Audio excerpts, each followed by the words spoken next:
we were trying to destroy the Soviet Union. And the committee was Republicans and Democrats, but there wasn't a dime's worth of difference between the two parties, because we were all dedicated to the same thing. We built up the Pentagon, and some of us reformed the Pentagon while doing it, and I saw the collapse of the Soviet Union, and I remember the night that the Berlin Wall fell. I mean, what a remarkable thing to see. And then I continued to serve on that committee, and the next thing, that happened is we had to put a coalition together to drive Saddam Hussein out of Kuwait.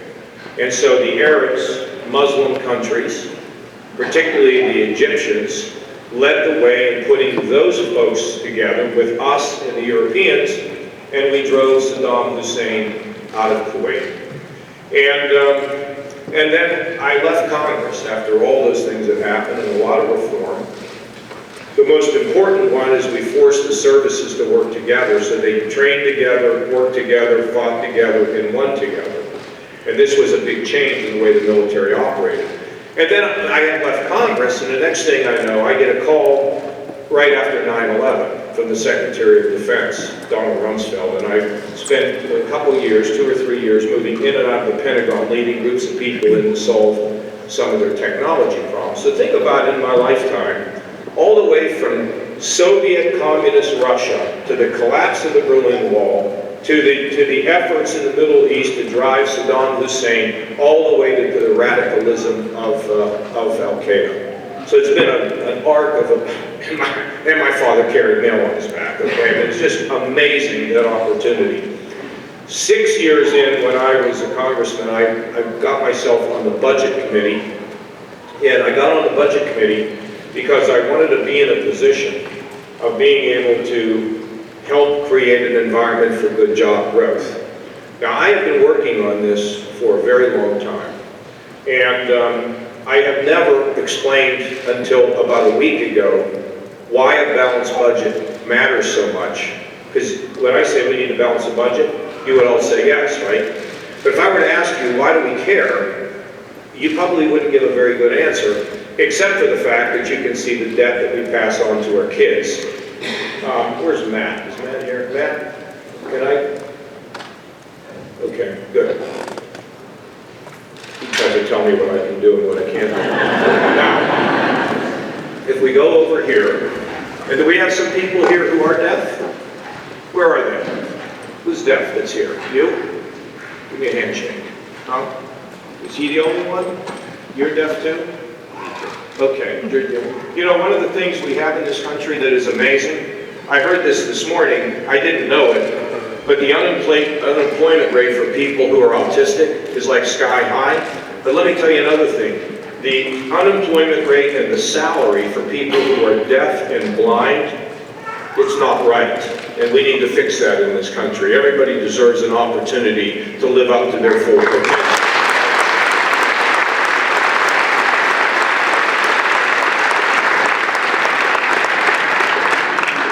Let me just show you all something, because I'm going to explain to you why the balanced budget matters. You see when these numbers go up, that means that the job opportunities and the strength of the economy goes down. And when these numbers come down, it means that the strength of the economy and job creation goes up. Now, we have any small business people in here today? Okay, who do we have? Okay, right here, how many people do you employ? Okay, who else is a small business bro? You, sir, how many do you have? How many? And who else? Who else was here? How many do you have? You have 5? How about you, sir? 180. You have 180. Now, let me go to the biggest employer of the small business people. When those numbers go up, how does that make you feel? Okay, and when those numbers go down, how does that make you feel?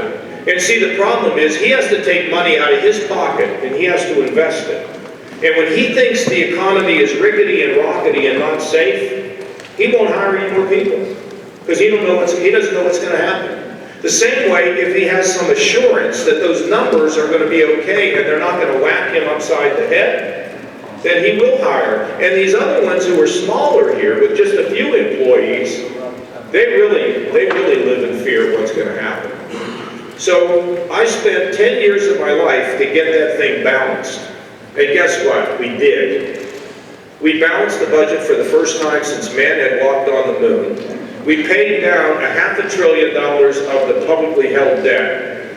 We cut the capital gains tax back then, and the economy was growing like crazy. It started really growing just before the turn of the century, and it grew into the beginning of this century until they blew it. But the fact is, that matters. And I spent my time trying to do that because, frankly, we live out our God-given purpose many of us, through our jobs. There's another thing that matters in creating a good environment, and that is when we regulate this guy and beat him over the head with rules and regulations. How's that go? Not good. And how about the small, who is it that employs 3? Is it 3?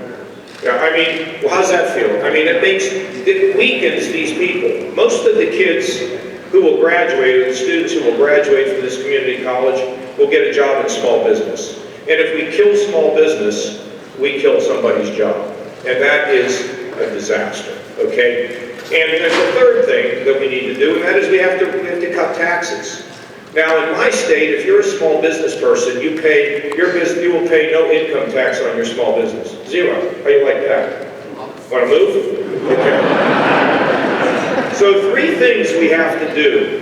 We have to have common sense regulations. That doesn't mean no regulation. It means common sense regulations. It means lower taxes on business and individuals. And it also means a path to a balanced budget. If you do those things, you will get growth.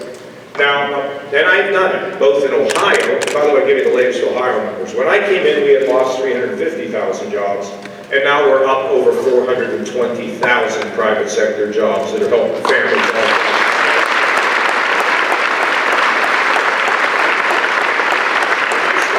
We were $8 billion in the hole, now we're $2 billion in the black.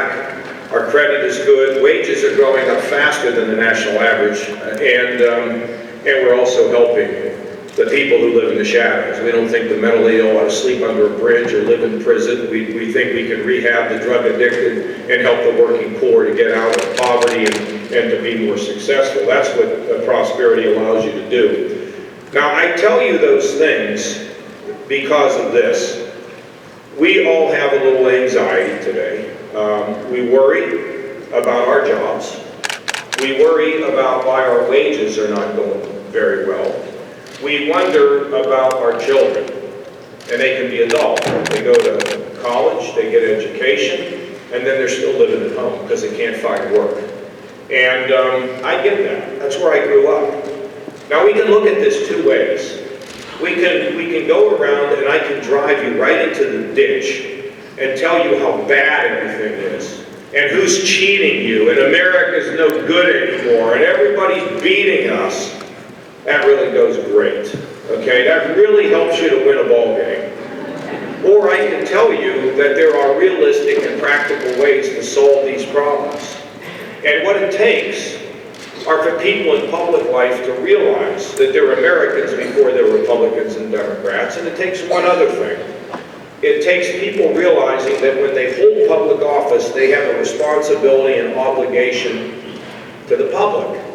Now that's not easy to do, because they think they're being responsive to the public when the public yells at them and says, oh, no, you need to balance a budget, but don't cut my program. You see, the easiest thing to do in public life is to give people what they ask for. You know, and I'll tell you, it's the easiest thing to do as a parent, isn't it? Your kids ask for something, and you just give them what they want. Then they go away. Okay, and then what happens? It doesn't work. So when we don't realize an element of discipline and personal responsibility is required in raising our children or in running the government, we lose. And if we can get people motivated to realize that, hey, we're all in this together. And here's the problem. I was telling people when I was up in Watertown. By the way, I was the first person to run for president to be in Watertown since Teddy Roosevelt, which was as cool as it gets.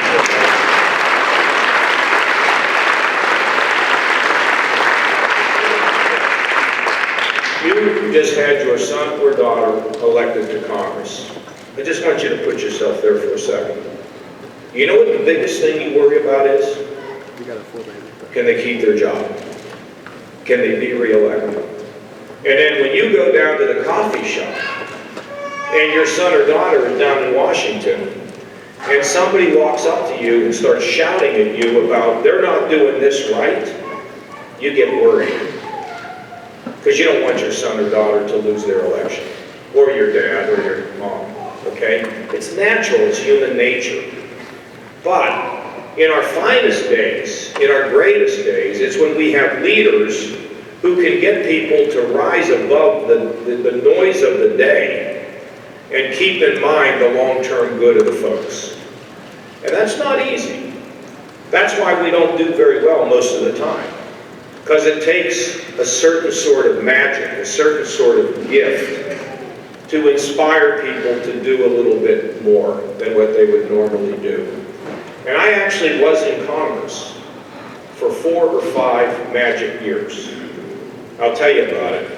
In 1994, the Republican Party won the majority in the Congress, in the House of Representatives for the first time in 40 years.